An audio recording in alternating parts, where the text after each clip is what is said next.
Sorry to frighten you.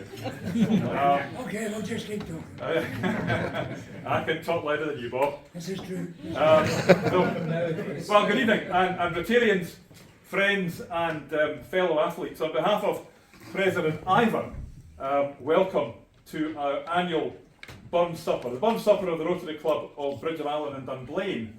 I think many of you will have been here before, even if you're guests, and of course guests are very welcome this evening. But it's always a great evening, and so like you, I'm looking forward to an evening where all of our artists this evening are from within the club.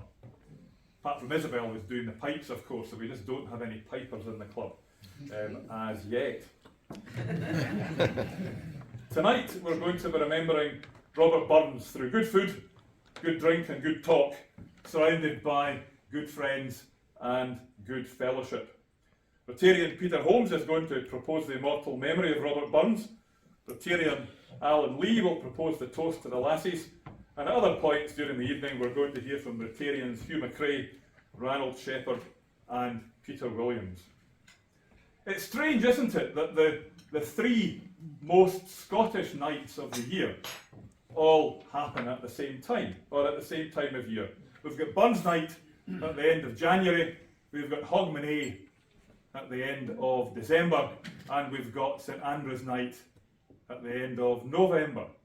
It's something that tells us about ourselves as Scots that all three evenings take place at a time when the country is in perpetual darkness. I understand about Burns Night because I know what that's all about, and I know what Hogmanay is all about, but I wasn't very sure about St Andrew's Night.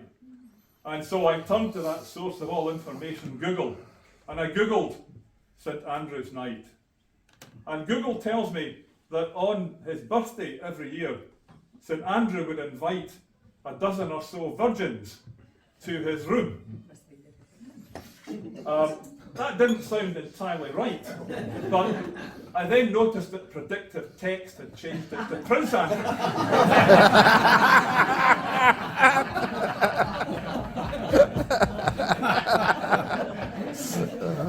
Which sounded much more like it. We gather this evening to reflect on the life of Robert Burns through listening to some of his works and toasting his immortal memory. So let's just get on with it. After the grace, the Haggis is going to be piped in and will be addressed by Ranald Shepherd. So to begin the proceedings tonight, let's call upon Rotarian Hugh McCrae to give us a grace. A grace. Some hae meat and can eat, some would eat and wanted, but we hae meat and we can eat, so let the Lord be thanked. But some hate meat and gun and greet, resisting all coercion. So bless the Haggis, bless the Neeps, the vegetarian version. So filled with fruit, so field and vine, and feeling kind of frisky. The last one who turned water to wine to bless the whisky.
Fair your honest sonsy face, great chieftain of the pudding race, aboon the ma, ye take your place, page tripe with there.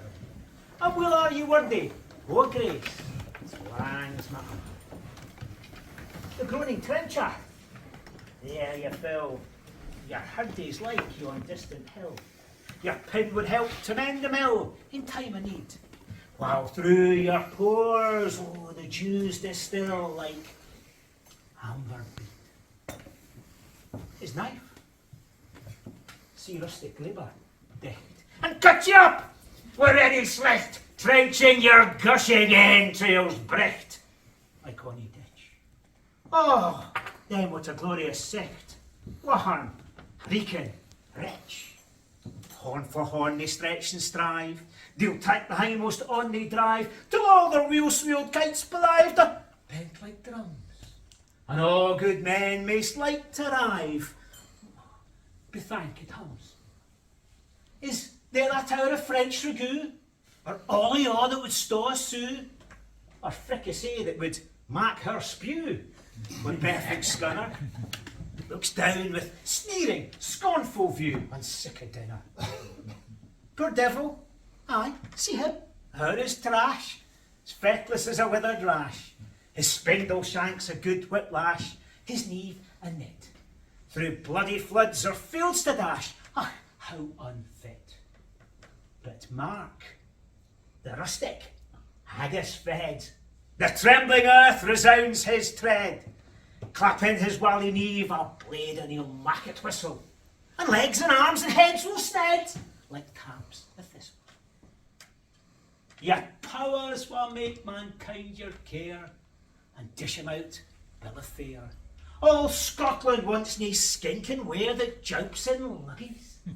But if you wish her grateful prayer, gie her a haggis. Ladies and gentlemen, to be upstanding with a glass in hand, and I give you the toast, the haggis. Haggis.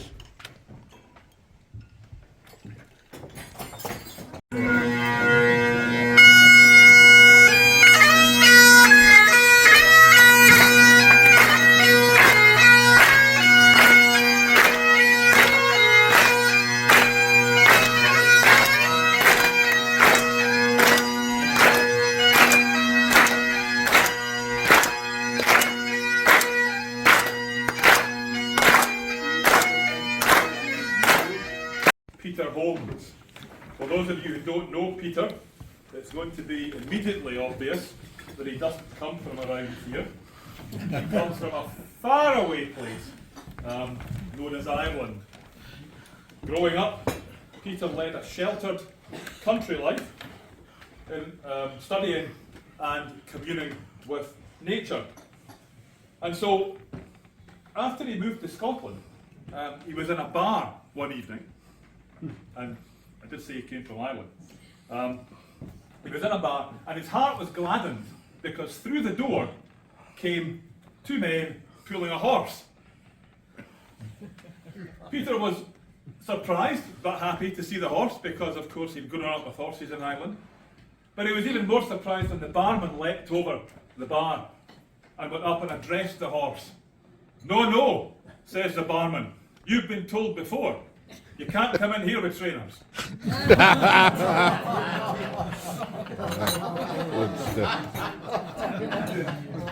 To propose the immortal memory of Robert Burns, it's Peter Holmes.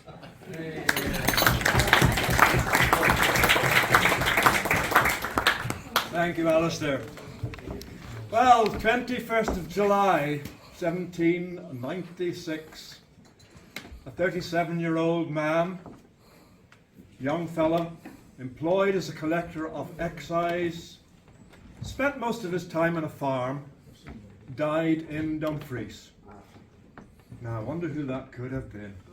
Yeah, obviously, our friend, Mr. Burns. He was the eldest of 7 children of William and Agnes Burns, who, in a very short life, achieved a reputation which has gained worldwide renown. And every year at this time, we celebrate, here and worldwide, his birth. So why was this the case? Why was a young man brought up in these, what you might call, straitened circumstances, suddenly translated to something who became a worldwide name, a worldwide person to be commemorated. It's an intriguing story which I'll try to trace in as brief a way as as I was going to say, as he deserves, as you deserve, not to take too much time over it. When he was a young boy, his father moved to a 70-acre farm. And you might think that a 70-acre farm would be a perfectly reasonable place in terms of economy and so on. But no, it was very hard, unrewarding work. It was land that was very hard to work with and very little profit coming out of it. So it was partly, at least, of that early work on the farm and the demanding conditions of it that led to an early death, almost certainly. But he was lucky in some respects. His father saw the importance of education for his family and was very careful in making sure that they could read and write and do some number work.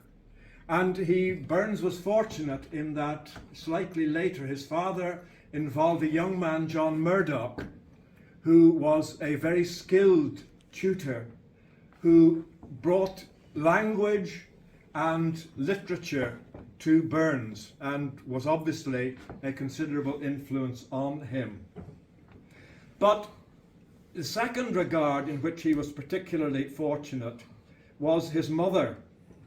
His mother couldn't read, but she had a prodigious memory for the ballads and songs of Scotland. And it was the influence of that which was particularly latterly to engage Burns in what was to probably become the most important aspect of his life. If this wonderful thing would move up, it would be good.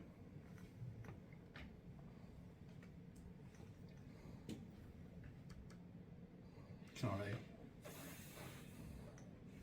We're getting there.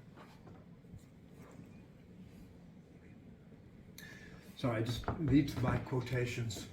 So when Burns was 18, the family moved to a new farm at Trebolton.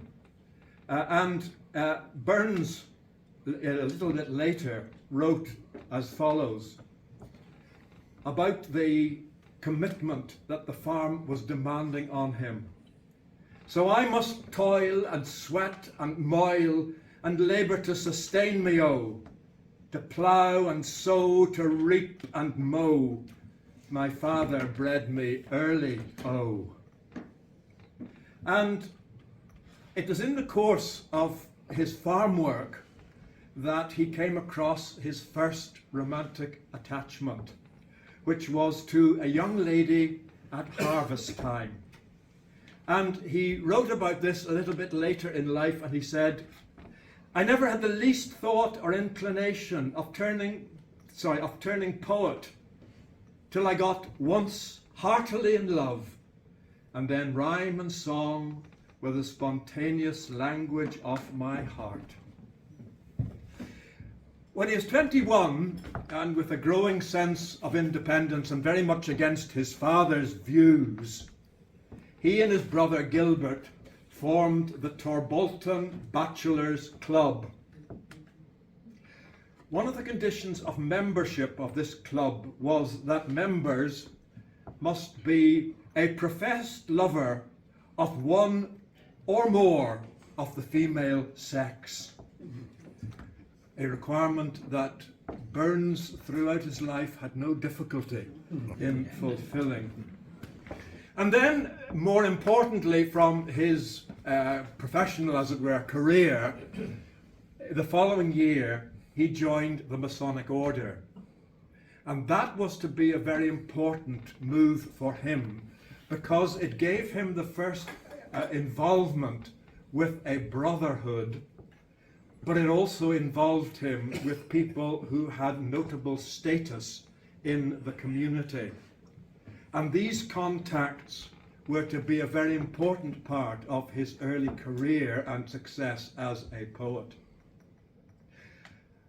Around this time, he became depressed, and I gather from some reading that it was a depression which lived with him from time to time, and he became very much disenamored of the farming life and thought that he might even enlist. He says, "Oh, why the devil should I repine and be an ill foreboder? I'm 23 and 5'9". I'll go and be a soldier." But I think this was pretty certainly in jest. And it was at this time that there was recruitment, of course, for the American War of Independence. And it was quite clear that actually he had no inclination at all to be a soldier, even if he was 5'9".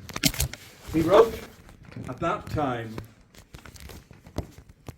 "In wars at home I'll spend my blood, life-giving wars of Venus. The deities that I adore are social peace and plenty. I'm better placed to make one more than be the death of 20.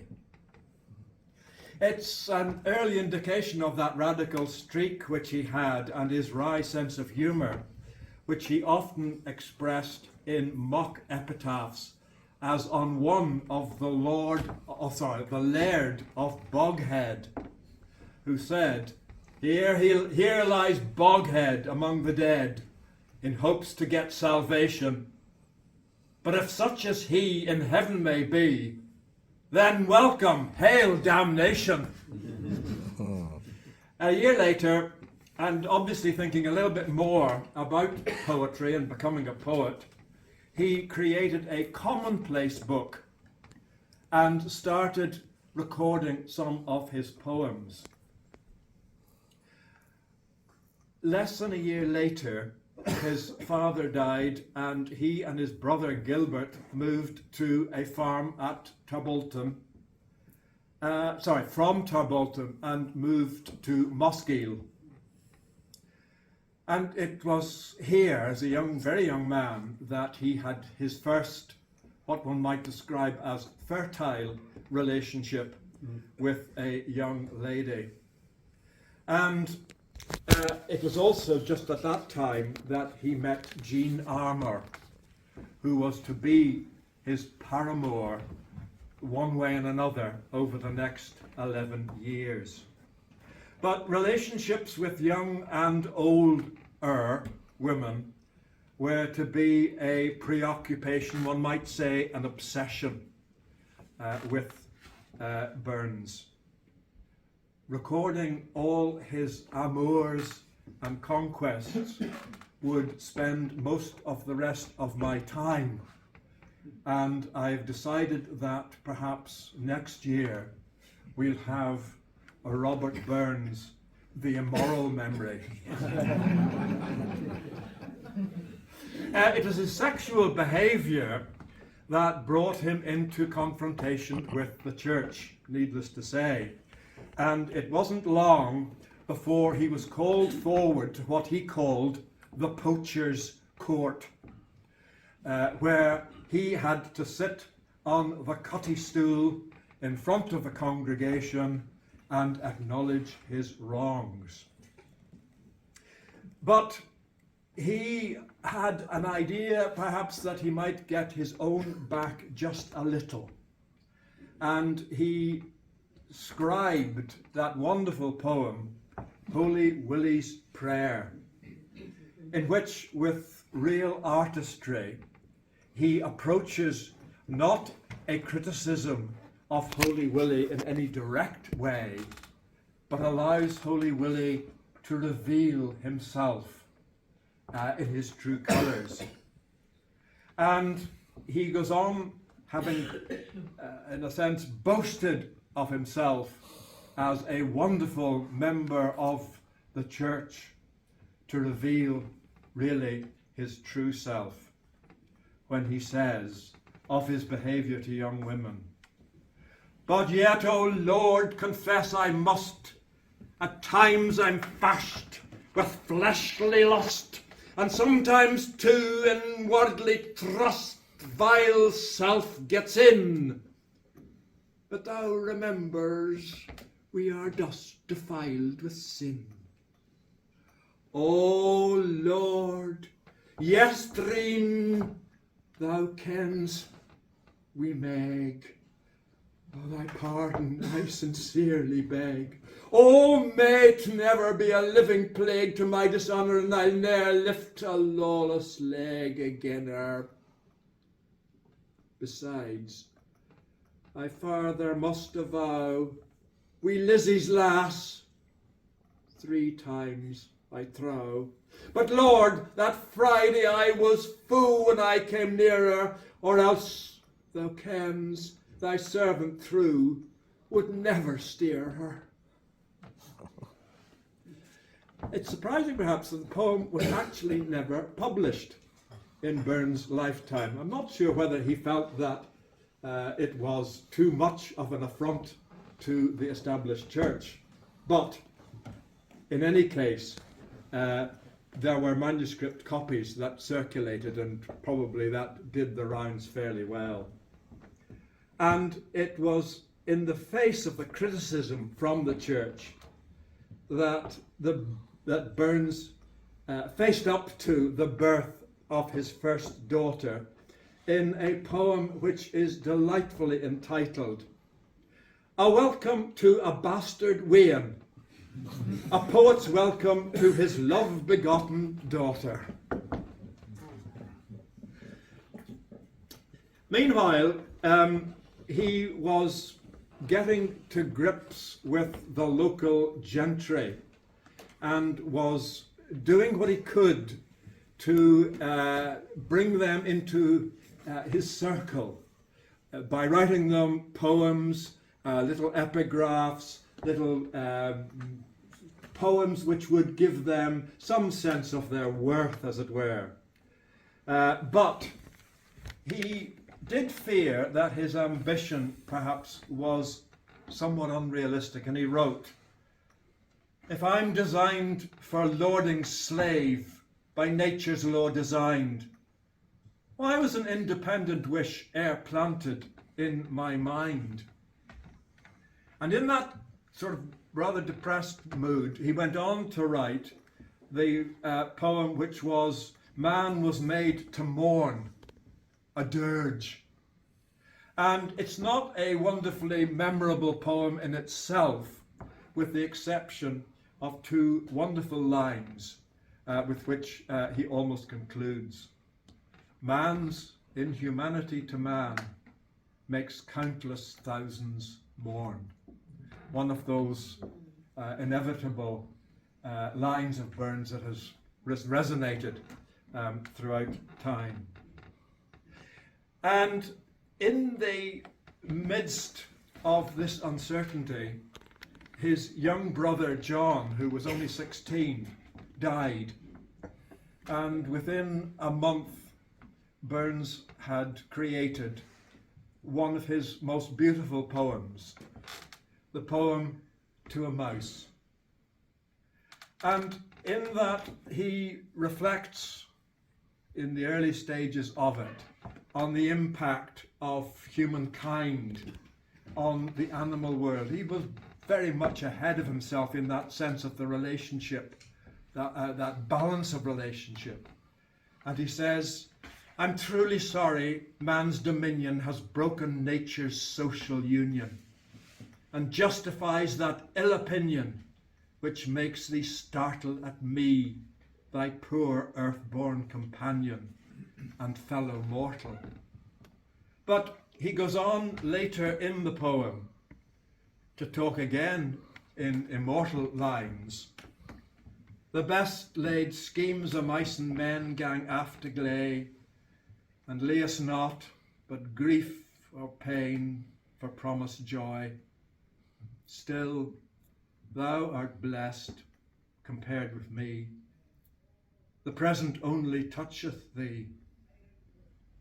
But oh, I backward cast me on prospects drear, and forward, though I cannot see, I guess and fear. And you can see how he has projected onto the mouse his own concern about where he is going. But he rebounds typically, so frequently. And he says very shortly after that, I intend to try my fate in good black print. But again, in that sort of strange sway of opinion and feeling and understanding that he had, he couldn't make up his mind and was actually tempted to go and serve on a plantation in Jamaica. And indeed, he was more or less plighted to the lady who's known as Highland Mary, Mary Campbell, and was prepared to go off with her when, well, fortunately or unfortunately, depending how you look at it, she died in Greenock, and that came to naught. But he decided that things were moving ahead, and he could see the possibility of publication. He was very lucky in that he came across an Ayrshire printer, John Wilson, who explained to him that if he could get enough people to pay for his poems, as it were, pre-publication, as they described it, by subscription, that would pay for the actual print run, and then anything beyond that would be a bonus. And with the awareness of the local societies that he was working with and living with, he managed to get that subscription. And in July of 1786, there was a print run of 612 copies of that famous book, Poems, chiefly in the Scottish dialect. It is interesting that within a month, the whole print run, the remaining print run, albeit of only some 300 copies, was sold out. And the publication of that established him to a degree in the local area, but more importantly, it allowed people in the local area to communicate as they did, particularly in the higher ranks of society, with Edinburgh. And his reputation in Edinburgh began to grow. Indeed, there was a review of his poems in Edinburgh Magazine.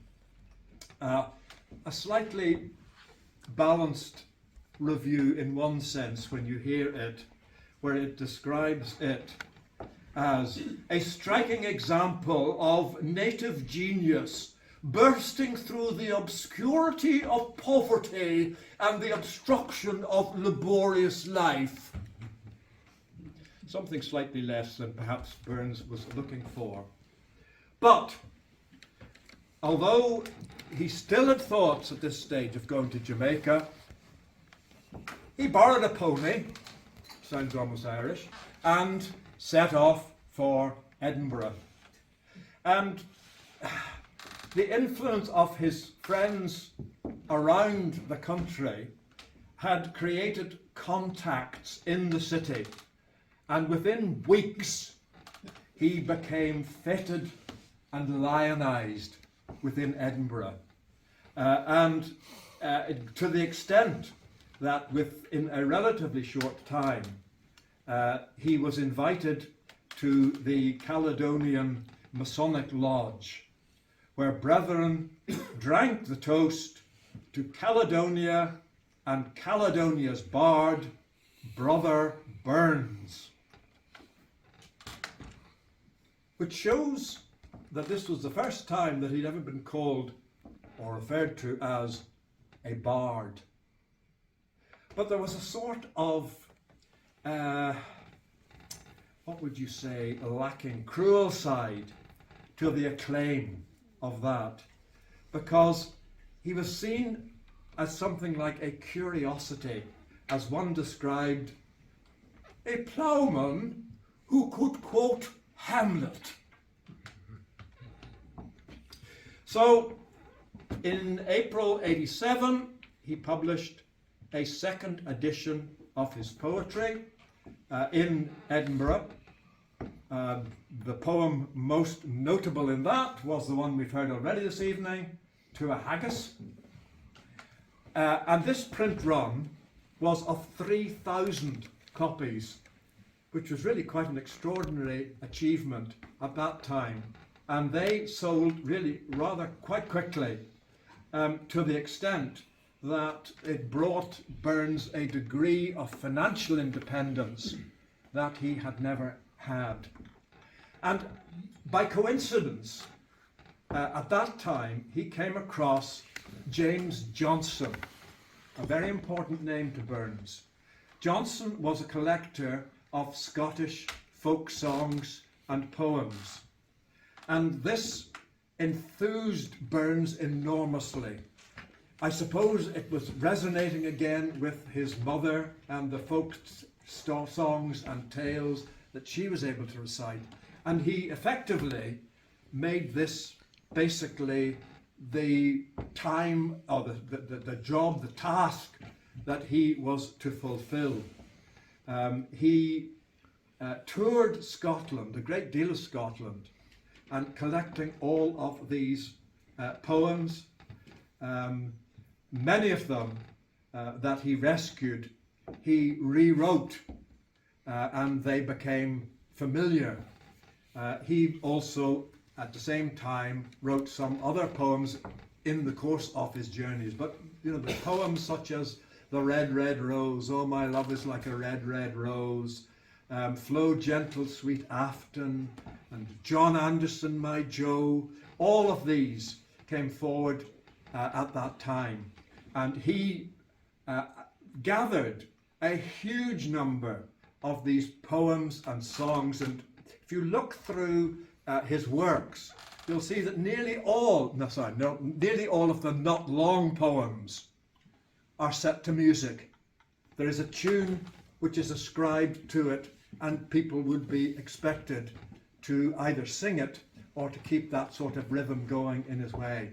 In the end, James Johnson's 3 volumes of the Scots Musical Museum, as he rather strangely called it, the 600 poems in that, of that, Burns actually contributed 200. But I think in his journey we would recognise a nice touch in what he was looking at in the wild roads on which he was travelling. But I think in many ways it might resonate with us just a little bit today. He says, "I'm now arrived, thanks to the gods, through pathways rough and muddy. A certain sign that making roads is no this people's study. Although I'm not wi' scriptures crammed, I'm sure the Bible says that heedless sinners shall be damned unless they mend their ways." But Burns was realistic above all. He recognised that his time in Edinburgh, his fame and so on, his lionising period was going to end. He could not be there forever. And he discussed with one of his patrons, Lord Glencairn, what he should do. And Lord Glencairn suggested to him that he should become an exciseman. He should train to be an exciseman, which would give him at least a working salary. And it was shortly after that that Burns actually left Edinburgh. With what money was remaining, he took up the lease of a farm, and he settled there with his original paramour, Jean Armour, who on an annual basis produced him child after child, most of whom unfortunately died. And it was during that time that he was inspired to complete the work, or to complete as much of the work as he could on the poems that he had gathered, including that one memorable poem, Auld Lang Syne, which of course has been the traditional end to Hogmanay and Burns nights, and indeed many other occasions. And he was also at that time working on that other great work of his, Tam O'Shanter. His longest and brilliantly imagined poem that we are about to hear, and that sense of humour which has had an undying reputation for the poem. However, he decided that the work on the farm was increasingly arduous, and he decided to move to Dumfries. And as Alistair has already mentioned to us, at this time the French Revolution, of course, was gathering sway, and a lot of the people with whom Burns was acquainted was sharing a good deal of that democratic desire, the wish for egalitarian democratic rule, in contradistinction to the rule that was then going on in England, where anybody who was regarded as threatening the stability of the country would be either put in jail, or in many instances, even for reading out passages from such works as that of Tom Paine, were sent off to Australia, with a state of emergency being declared and martial law following. Burns, as we know from Alistair, was sympathetic, certainly largely sympathetic to the movement, and he recognised that his sympathy with it could get him into serious trouble. And he remembered that ill-advised Hanoverian verse that he had inscribed on the window in Stirling some years previously, which read, "The injured Stuart line is gone, a race outlandish fills the throne, an idiot race to honour lost, know them best, despise them most." A dangerous sentiment to be having at that time, and one which, recognising his problems and difficulties that could result in that, caused Burns to return to Stirling and have the window broken. So Burns became known pretty widely as someone who was disaffected to government. And in his position as an exciseman, that was very serious. But he had to do something. So in 1795, he had to ward off these accusations of treachery by unexpectedly joining the Dumfries Volunteers. I think probably something akin to Dad's Army of the period, but it did give him a standing in the community as being on the side of the king. Marching up and down and making a public gesture was not perhaps to his liking, but it certainly had to be done.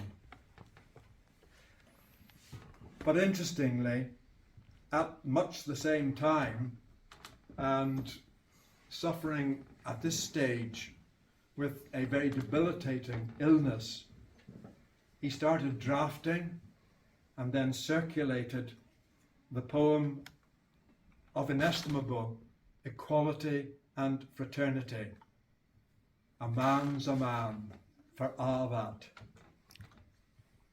as he concludes, "Then let us pray that come it may, as come it will for all that, that sense and worth o'er all the earth may bear the gree and all that. For all that, and all that, it's coming yet, for all that man to man, the world o'er, shall brothers be, for all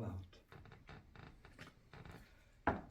It was never attributed to him in his lifetime, though it did circulate in, surprisingly, Glasgow and London, but it wasn't, for obvious reasons, I think, not attributed to him in his lifetime.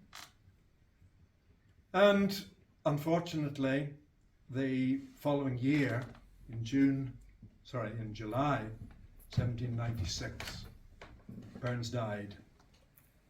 He left and leaves a legacy of poetry, of human experience, of love and romanticism, of satire, a love of nature, a wonderful sense of humour, radical political views, and a strong, empathetic feeling for his fellow men, all expressed with consummate linguistic accuracy and artistry. Burns was a great admirer of the English poet Alexander Pope, who preceded him. And in Pope's words, I think Burns would have been very happy to have his achievements recognised. When Pope said, of the best poetry, what oft was thought, but ne'er so well expressed. Ladies and gentlemen, will you raise your glasses and toast the immortal memory?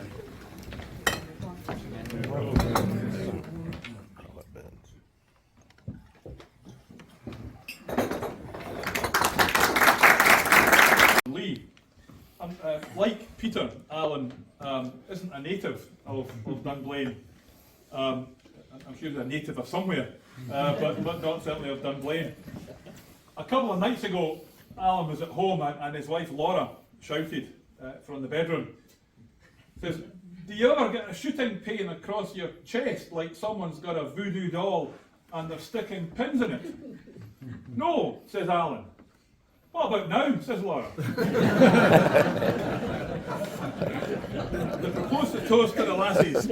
Allan Lee.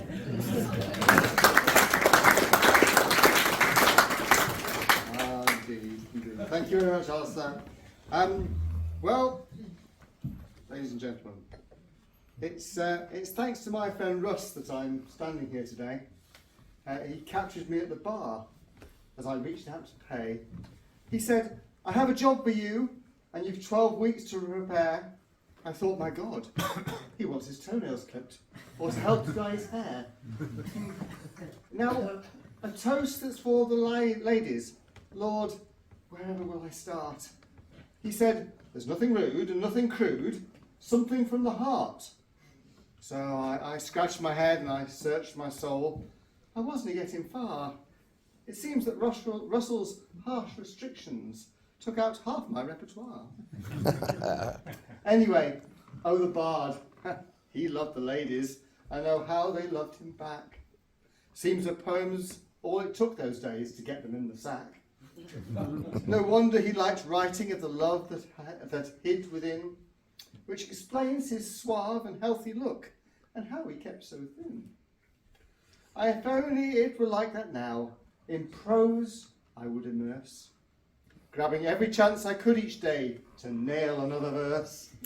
And my wife, she would be pleased for me, that all my new attention, and I'd be thin from running scared and too much pain to mention. Now once my business took me roaming to each corner of Great Britain, so I catalogued the ladies, just the ones where I was smitten. Well, Welsh girls, they took hours to please, the Irish take some beating, and the English girls are very, very nice, if your ears can take the bleating. But Scottish girls are best by far, as steady as a rock, But if by chance your eye should stray, you'll wake without your groom. So, I married one, with no regrets, best move I've made yet. And I love her dear with all my heart, in a life with no regret. For like the bard I settled down where love could get no hotter. But compared to him and his wondrous works, sure I'm just a ditty chotter. Oh, sweet ladies, you're dear to us. Where would we be without you? In wrinkled clothes and motley beards, in a house of straw and cow poo. Without you, we would just exist, watching football in a bar. Just sitting, drinking, laughing, eating, drinking. Oh yes, and sleeping in the car. Dear sweet ladies, we don't kid ourselves. We know you have us beat. Hence why we hold the doors for you and chairs each time you seat. We love to do the chivalrous stuff. It makes us look the strongest. You see, we have to make the most of things because you live the fecking longest. Well, at last it's time for me to stop and give you chance to mingle. And I'll make my peace with my dear wife before I'm Facebook status single. Now, gentlemen, I ask you all, please charge and raise your glasses and join me in a bumper toast to the beauty of the Lassies. The Lassies.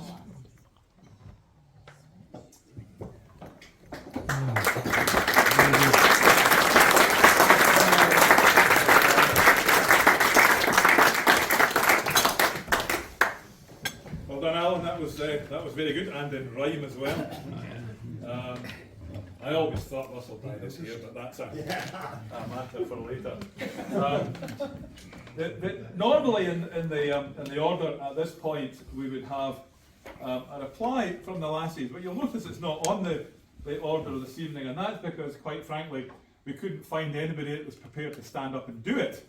So we're probably just going to move swiftly on and gloss over the fact that we've got nobody on the programme that's prepared to do that.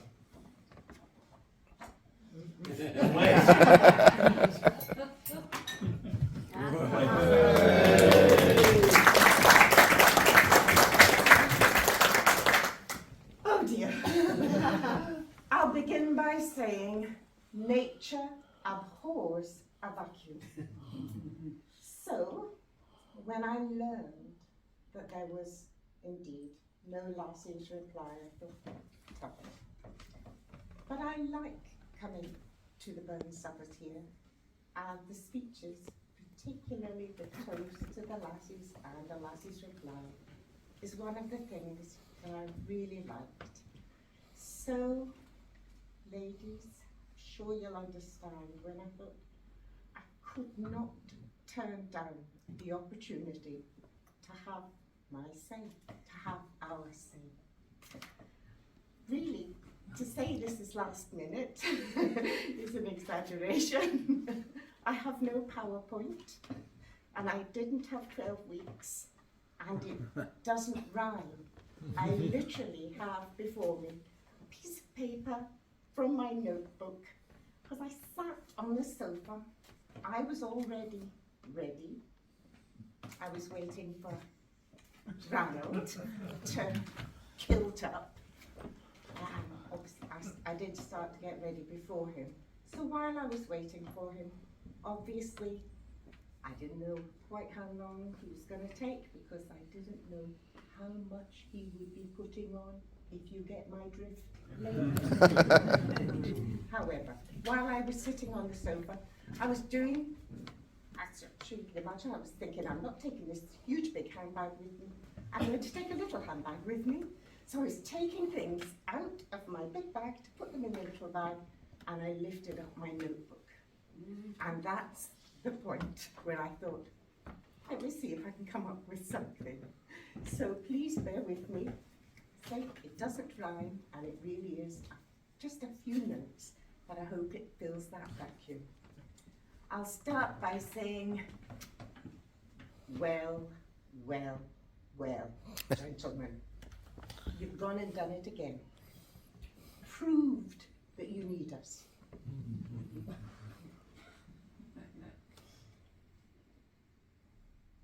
You need us to fix things. You need us to step in. You need us to bail you out. We didn't get a lot of notice, didn't get any of those things, but you kind of know. We will step up to the mark, and we will sort it out. We will back you up and step into the breach. Get things back on track, because it is, after all, what we always do, in a million ways. Whether it's making a meal, mending a shirt, looking after the kids, fretful babes, skint knees, whatever, we've all been there. We've been the wife, the nurse, the chef, the driver, the cleaner, the tutor, the lover, and the conscience.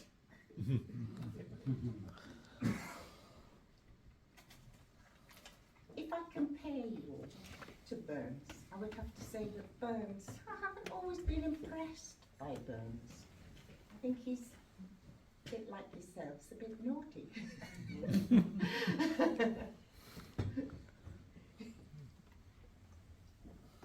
But like you, perhaps, he couldn't live without us either. He needed bailing out. He needed the women in his life. He needed a lot of women in his life. I mean, I have done talks before at Burn Suppers. I have done Lassies Reply before at Burn Suppers. And it's always been at the last minute. And I've always, well, mostly not had a chance to do any preparation, so I'll bring something into mind here from one of the previous speeches that I've made on Burns, on him being naughty, on him being popular with the ladies, and I know that there is a work of his. I'm sorry to bring the tone down here, but it is 12 inches doth please the lady. So I'm going to leave it at he was more of a man than I thought.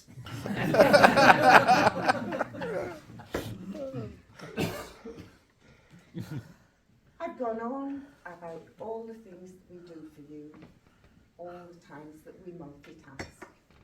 But I am acknowledging you multitask too, but just not as well as us. So, all said and done, we bail you out, we put things right, we fix it up, because we love you. But of course, I'm not going to let anybody forget that I had to step in at the last minute and will always remind you. So ladies, please join me with a toast. Yes. Hey, well done. The gentleman. To the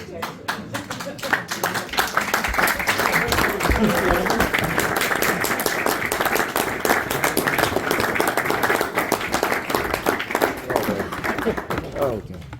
Well done, Sharon. Thank you very much indeed. That literally was last minute.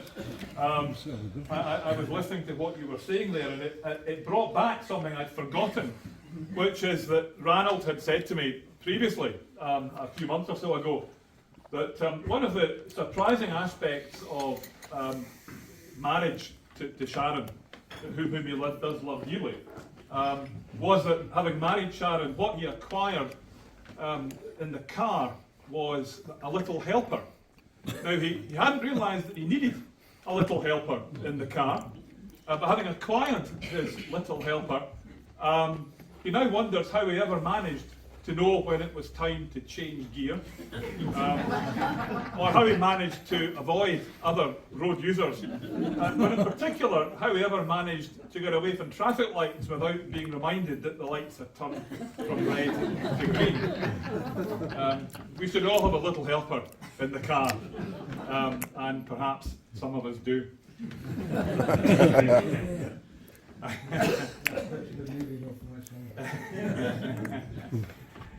It wouldn't be a burn supper without a recitation, and one of the most popular, as we've heard, and one of the longest, but the most easily accessible, I think, of Burns' epic poems is Tam o' Shanter.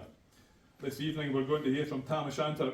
No, we're not. We're going for Peter Williams, who's going to give us Tam o' Shanter. Now, Peter probably isn't particularly familiar with the Scots dialect of Dumfries around 1790, but then, to be fair, probably not many of us are. Peter's a modern man. He's very keen on his cooking, but being an accountant doesn't have much of an imagination. So he follows the recipes very slavishly. And he was cooking something at the weekend, and the recipe said, turn the oven to 180 degrees. Well, that was fine, but he couldn't open the door. Peter, the floor is yours. Great stuff. Tam o' Shanter. When Chapman Billies leave the street and drouthy neighbours meet, and market days are wearing late and folk begin to tap the gate, we sit boozing at the nappy and getting foo and unca happy. We think nae the lying scut smiles, the mosses, waters, slaps and siles that lie between us and our hame where sits our sulky, sullen dame, gathering her brows like a gathering storm, nursing her wrath to keep it warm. This truth found honest Tam o' Shanter as he frae air aye night did canter, all there when a tune surpasses for honest men aye and bonny lasses. Ah, Tam, had thou been but sae wise as ta'en thy ain wife Kate's advice, she taught thee well I was a skellum, a blethering, blustering, drunken blellum, that frae November till October, I market day there wasna sober. The ilka melder with a miller thou sat as lying as thou hadst siller. The every shoe that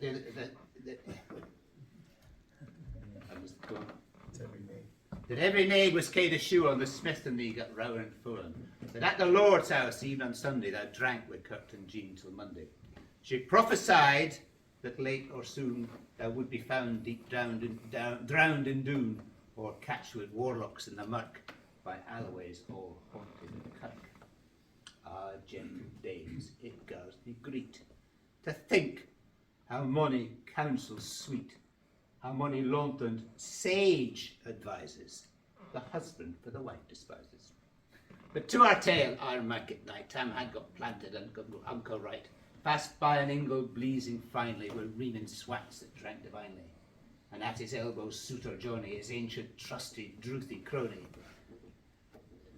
Tam load him like a very brother, they had been foo for weeks together. The night grown with sangs and clatter, and aye the ale was going better. The landlady in Tam grew gracious with favours secret, sweet and precious. The suitor told his query stories, the landlord's laugh was ready chorus. The storm without might roar and rustle, Tam didna mind the storm a muscle. Care mad to see a man sae happy, e'en drooned himself among the nappy. As bees flew hame were laid to treasure, the minutes winged their way with pleasure. Kings may be blessed, but Tam was glorious, or o'er the hills of life victorious. But pleasures are like poppy spread, you seize the flower its bloom is shed, or like the snow falls in the water, a moment white then melts forever, or like the borealis race that flit ere you can count their place, or like the rainbow's lovely form vanishing amid the storm. Nae man can tether time nor tide, the hour approaches, Tam on ride. That hour, o' night's black arch the keystane, the dreary hour he mounts his beast in, and sic a night he tacks the road in, as ne'er poor sinner was abroad in. The wind blew as would blow in its last, the doubling storm rose on the blast. The speedy gleams the darkness followed, loud, deep, and lang the thunder bellowed. That night a child might understand, the deal had business on his hand. Wheel mounted on his grey mare Meg, a better never lifted leg, Tam skelped on through dub and mar, despising wind and rain and fire, while holding fast his good blue bonnet, while cruising o'er some old Scots sonnet, but looking round with frozen care lest bogles catch him unawares. Kirk Alloway was drawing nigh, where ghosts and bullets nightly cry. By this time he was past the ford, where in the snow the chapmans flowed, and past the Birks and Beaklestane, where drunken Charlie broke McSpain. And by the thorn of Boothawell, where Mungo's mother hung herself. Before him Doon pours all her floods, the thundering storm throws through the woods, the lightnings flash from pole to pole, near and more near the thunder roll, where glimmering through the gloaming trees, Kirk Alloway seemed in a bleeze. Through Ilkabore the beams were glancing, and loud resounded mirth and dancing. Ah, inspiring, bold John Barleycorn, what dangers there can mak a score? Wi' tuppenny, we fear nae evil. Wi' us quo bay, we'll face the deil. The squat serene in Tammy's noddle, fair play he cared nae deals a boddle. But Maggie stood right sair astonished, till by the heel and hand admonished, she ventured forward on the light, and wow, Tam saw an unco sight. Warlocks and witches in a trance, nay, cotillon bent new frae France, with hornpipes, jigs, strathspeys and reels, but life and metal in their ears. A winnock bunker in the east, there sat old Nick, in shape a beast, a towsy tyke, black, grim and large. The gay music was his charge. He screwed the pipes in dirt and skirl till roof and rafters all the dirl. Coffins stood round like open presses that showed the dead in their last dresses, and by some devilish cantrip slight, each in its cold hand held a light, by which heroic Tam was able to note upon the haly table a murderer's banes in gibbet aims, twa spang lang wee and christen bairns. A thief new cutted for the rape, with his last gasp his gab did gape. 5 tomahawks with murder crusted, 5 scimitars with blood red rusted. A garter which a babe had strangled, a knife a father's throat had mangled. O his ain son o life bereft, the grey hairs yet stuck to the heft. When there, o horrible and awful, which e'en to name would be unlawful. As Tammy glowed amazed and curious, the mirth and fun grew fast and furious. The piper loud and louder blew, the dancers quick and quicker flew. They reeled, they set, they crossed, they click it, till ilk the carlin swat and reek it, and cuss their duddies to the wark and link it after their sark. Ah, Tam, oh Tam, had they been queens all, plump and strapping in their teens. These breeks of mine, they only pair veins for plushed the good grey hair. I would have given them off my hardies, but I think o' the bonny birdies. But withered bedlams old and droll, rig woody hags would spin a foal, louping and flinging on a crummock, and one that did not turn a stomach. But Tam knew what was what full Wally. There was I, Winston, Wench and Wally, that night enlisted in the corps, lying after Kent on Carrick shore.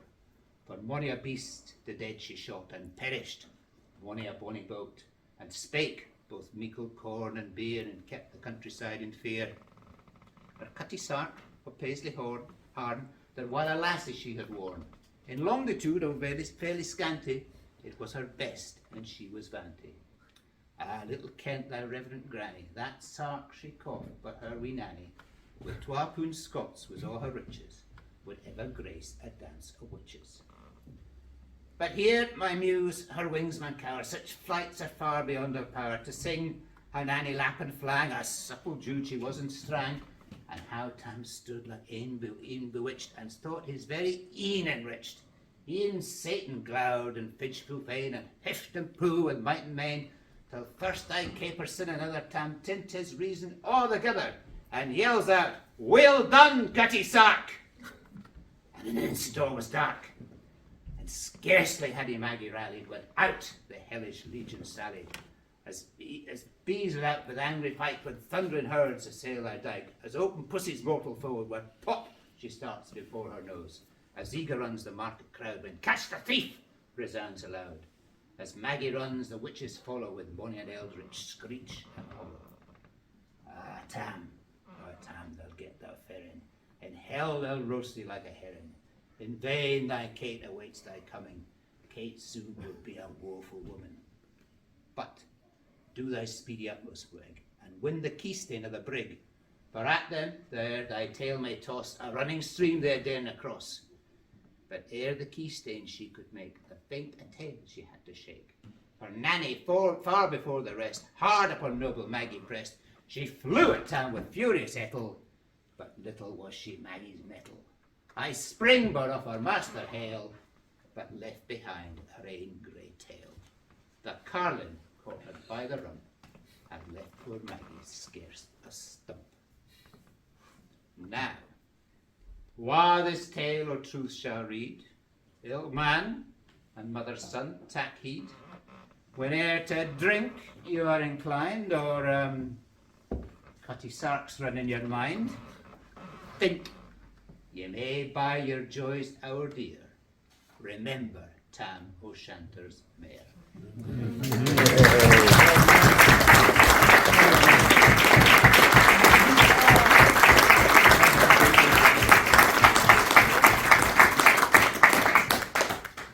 Thank you very much, Peter. That was absolutely excellent. Perhaps you do have a closer affinity to the Scots spoken in Dumfries in 1790. We'll see. I'm going to ask President Ivor now to propose the vote of thanks. Ivor, like all retired people, is a very busy man. And so we arranged for a handyman to come round to the house to do some jobs that needed to be done. And he left him a list. Being the engineer that he is, he left him a list. He was surprised when he came back later in the day to discover that the handyman had only done items 1, 3 and 5 on the list. Turns out he was an odd job man.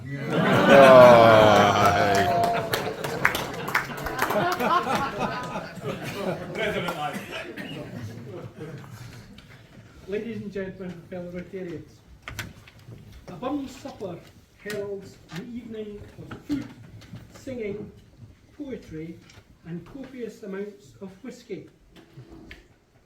The production of Scotch whisky is recorded in documents as early as the 15th century, when King James IV commissioned Friar John Corr at Lindores Abbey in Fife to turn 8 barrels of malt into aqua vitae. It is seen indeed as the water of life, the meaning not only of aqua vitae, but also the word whisky itself, from the Gaelic usquevar. One surprising hand-me-down from Scottish whisky is the expression, the real McCoy, a mark of authenticity that has been variously attributed to the American boxer Kid McCoy, a famous cattle baron and a Prohibition-era rum dealer. Maybe not too dissimilar to Burns. The earliest example we have, however, refers not to a McCoy, but a Mackay, specifically Messrs. G. Mackay and Co. of Edinburgh, who were popular whisky distillers. A drappy or the real Mackay was a popular slogan advertising the strong stuff in the late 1800s. I hope you'll agree that this evening we have had the real McCoy here at the Burns supper here, beginning with the new Selkirk and Inveron's Grace from Rotarian Hugh, and the beautiful piping from Isabel from the Queen Victoria School, leading to a dramatic address to the Haggis from Ranald. The fare, typical of a good Burns evening, was superb.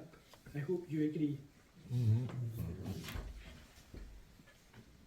The inaugural Imortal Memory, given by Peter, with consummate linguistic artistry, showed Burns to be a man ahead of his time, with crowdfunding for his initial print run. Moving on to the Lassies from Allan Lee, done in traditional verse.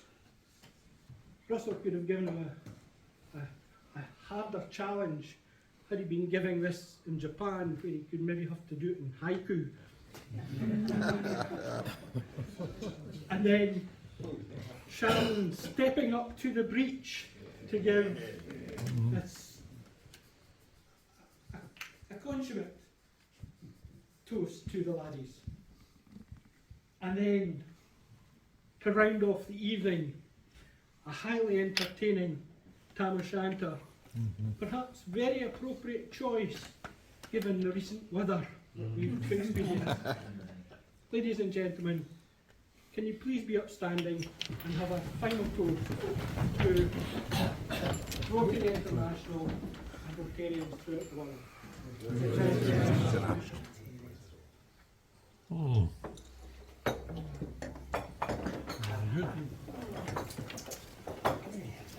I forgot to say that everything was held immaculately by our Master of Ceremonies.